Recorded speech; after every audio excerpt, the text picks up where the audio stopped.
আল্লাহ পাক বলে একটা পিঁপড়াকে কখনো টেনশন করতে দেখবা না, কারণ পিঁপড়াই জানে আমি রাজ্জাক আছি।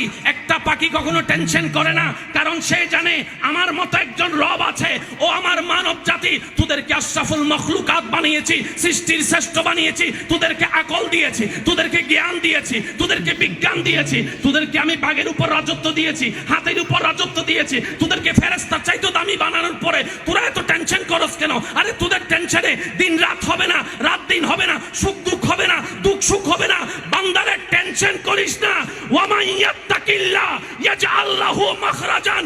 কুরআন ডাক দিয়ে বলে, বান্দারে চোখ বন্ধ করে এতটুক বল আমার আল্লাহ আছে। যে বলবে আমার আল্লাহ আছে, আল্লাহ পাক বলে যে আমি তার জন্যই যথেষ্ট, তার দুঃখ মুসিবত দূর করার জন্য।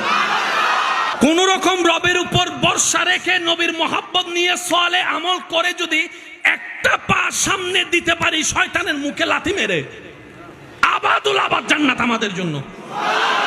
আর আমরা গাদারা সেই জায়গা থেকে নিজেরাই আস্তে আস্তে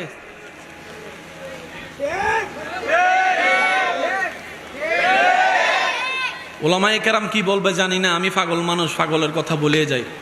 নবী রাহমাতুল লিল আলামিনের উম্মত হয়ে যদি আমরা জান্নাত না পাই, অন্য কোন নবীর উম্মত সহজে জান্নাত পাবে বলে আমার মনে হয় না।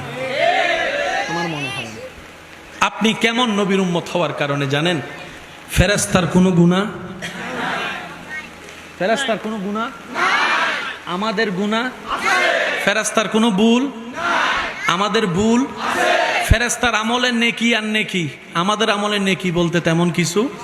কিন্তু আল্লাহ আপনাকে এমন সম্মান দান